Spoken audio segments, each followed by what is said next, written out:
Greetings, my name is Kerry and welcome back to my channel.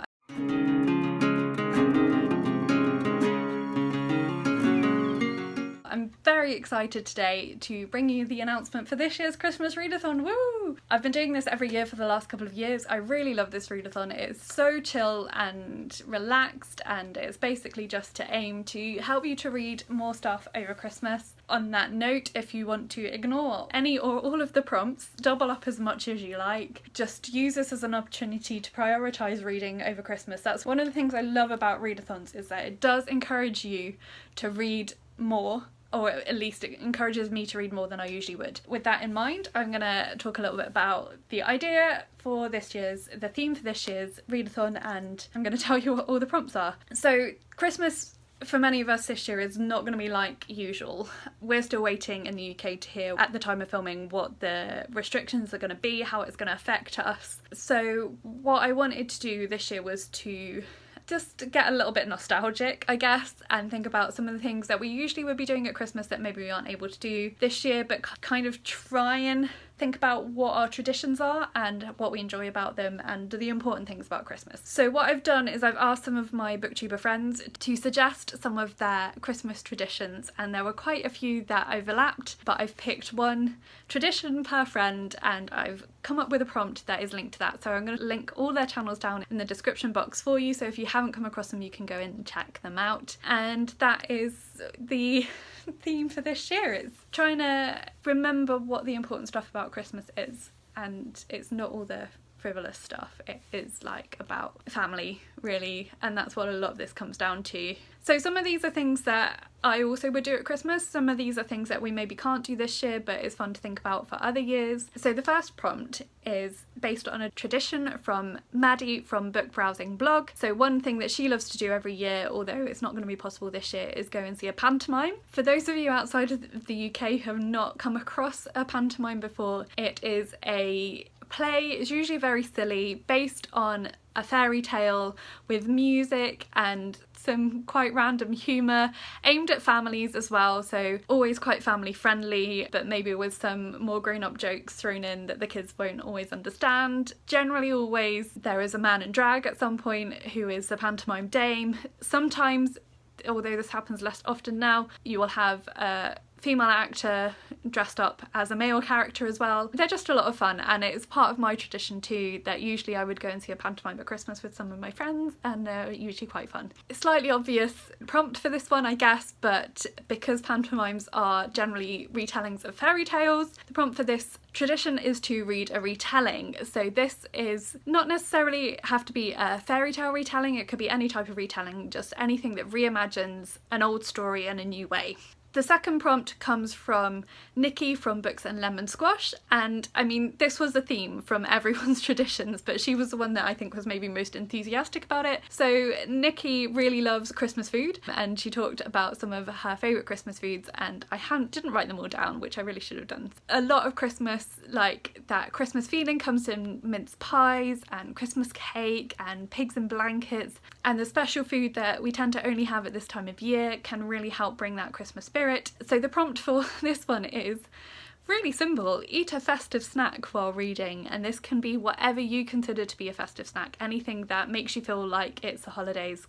Candy canes, chocolate, Stollen cake is one of my favourites, so I'm gonna really look forward to getting some nice festive snacks. The next prompt comes from Kayla from Crack Into a Good Book, and she said one thing that her family often does around Christmas is that they'll do a jigsaw puzzle together, which is really fun. I really like that. I really enjoy jigsaw puzzles. My mum does too, but it's not something we do together very much anymore, and the rest of my family aren't as into them, but I really like that idea as a tradition.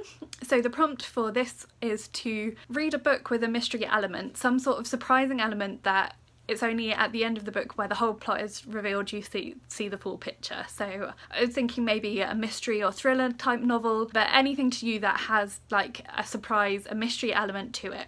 The next prompt comes from Justine from I Should Read That, and one of her family traditions is that every year they will watch It's a Wonderful Life together, which is a really lovely Christmas film, really brings out those warm fuzzy feelings. It's been a while since I've watched it, but I really love that that's a tradition they have in her family. So the prompt for this one is to read a book that was turned into a film or TV show, and again, this can be anything, like anything that has been recreated to be shown on TV or as a film. And then the next prompt is from Stephanie from Miss Richard Reads, and one thing her family does, and this is actually something my family does as well, is they'll often play board games together over Christmas. And one of their favourites is Trivial Pursuit. That's not one we play in my family. Last year we played Mysterium, which was a board game my brother got me for my birthday, and my mum did not like it. It's like Cluedo, only one of you is a ghost. It's really fun, but my mum didn't enjoy it.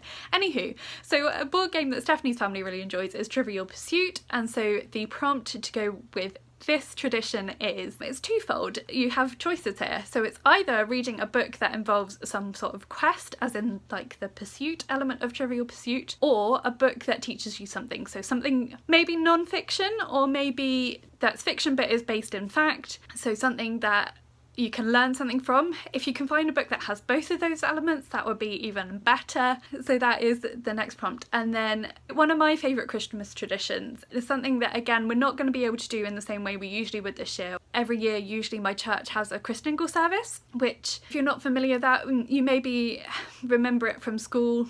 Maybe if you grew up in the UK or in Europe. A Christingle is the service where you have the orange.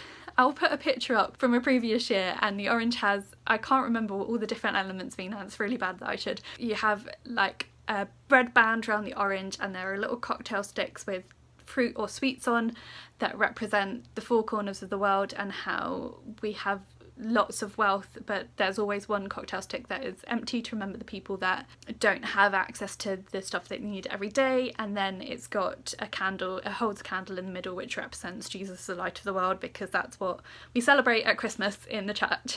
So this is one of my favourite Christmas traditions. As I say, hopefully my church will still be able to do some sort of service this year, but we might end up having it online, which won't have quite the same effect, but will still be really lovely. For me, this comes back to what Christmas is all about for me, and it's about hope. One of the reasons Christmas happens when it does is because the church co-opted festivals that were already happening, which were people celebrating that they'd made it through the roughest part of the winter. The days were getting longer again, and it was time to celebrate the turn in the weather, that new life was coming soon, that we were nearly through the hardest stuff. And that feels really relevant this year. So the prompt for this one is a book that makes you feel good, makes you feel hopeful, helps you to look forward to better times ahead. Interpret that however you will. If you really like horror and it makes you feel good about yourself, then by all means read a horror for that. I won't be. I will probably be reading some sort of fluffy contemporary for that. Who knows, maybe a murder mystery. Maybe I'll tie it in with that prompt because I really like Agatha Christie. Who knows? And then the final prompt is one that we have every year on the Christmas Readathon because I love it. It's just really fun. So it's an Icelandic tradition called Jolabokaflod, which I'm sure I say wrong every year. In Iceland, on Christmas Eve, they will exchange books and then spend most of the day reading, and I really love this.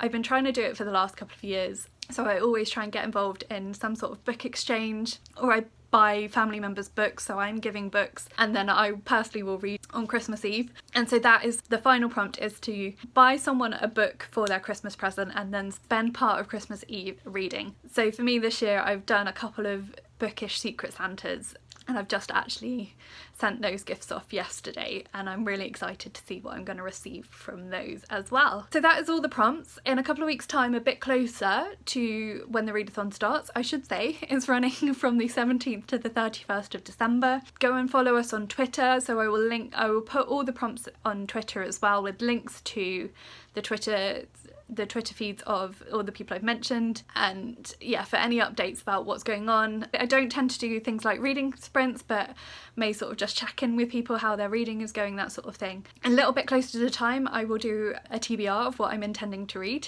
so look out for that. Christmas is one of my favourite times of year, and I know it's going to be a bit weird and different this year, but I mean, last Christmas was really rough for me, so I'm just really looking forward to having some time, hopefully with my family, if not with my friends in my house, and just chilling and reading and relaxing and celebrating the fact that we've survived this weird year. We made it, so I think we all deserve a bit of peace and reading time over Christmas. Anywho, so yeah, go and check out our Twitter. All my social media links will be in the description box as well for you. Stay tuned to see my TBR in a few weeks' time. Let me know if you're going to join in. Love to have people joining in, even if it's really loosely and you ignore all my prompts and just read a little bit. And it doesn't matter if you don't celebrate Christmas, if you're not Christian. It's like, the idea is just to have fun reading over the festive period. So anywho, I think that's everything. So I'm going to stop there. Thank you so much for watching, and I will talk to you again soon. Bye.